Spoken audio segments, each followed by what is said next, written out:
Hello, my name is Brian Baber, and I am here to talk with you about kitchens, things that are important in kitchens, and some of the things that we incorporate into our kitchens.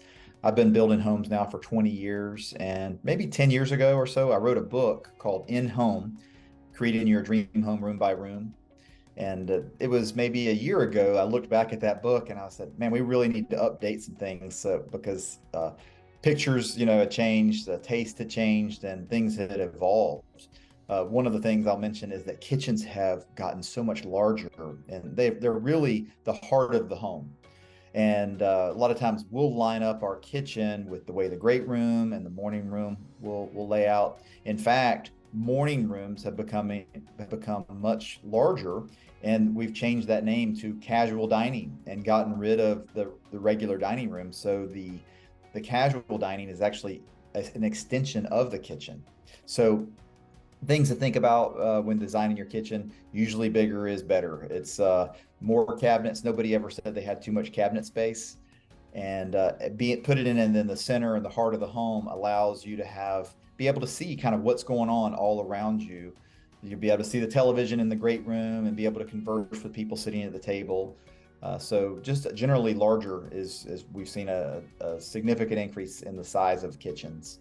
The work triangle, that's, the sink and the stove and the fridge. You want to make sure that those aren't too far apart from each other. Just kind of be able to draw a triangle to eat all three of those and make sure that space works well. Appliances have just gotten more state of the art with Wi-Fi and Bluetooth. I don't think we've seen anything but some of the higher end appliances have gone in most of the homes that we built in the last several years. So companies like GE, and they have a Monogram series, a Cafe series. You've got Wolf and Sub-Zero. Um, there's lots of really neat appliances out there. I won't go into detail on that now. Maybe I could do a future blog post about some of the high-end appliances.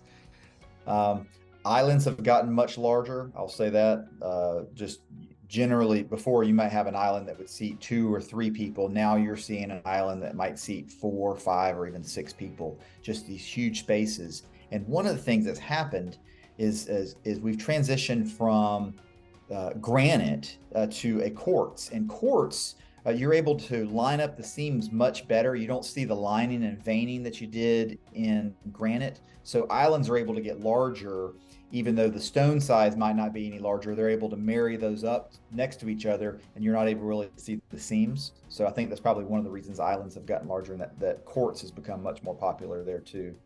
Lighting, lots of can lights and also pennant lights around the island have been popular. Cabinets, and here, this is a big one. This is something that we do in most of our homes now, it seems like, is a hidden pantry. So the door to the pantry is actually a cabinet door, or it's actually cabinet panels on the front of a traditional door. And you see, when you walk into the kitchen, you don't necessarily see where the pantry is, but you go over to one of the cabinets, you open that up, and that exposes where the whole pantry is. And then inside of that has gotten even larger. You'll have refrigerators in there, coffee makers in there. So just almost like a separate working kitchen has become more and more popular. Oftentimes, okay, sinks. Sinks have gotten where we'll go with a one large single bowl, apron type sink or farm sink, and maybe an additional prep sink if there's room. But just there's so many things that have happened in kitchens. I would be more than happy to talk with you about it. Be happy to give you a copy of my book if you're local and want to stop by my office sometime. I'd be happy to chat with you about that. And if we can be of any help to you, don't hesitate to reach out. We have some great designers at Arthur Ruttenberg AR Homes, and they do a phenomenal job of putting beautiful kitchens together. So thank you so much. Have a wonderful day. Bye bye.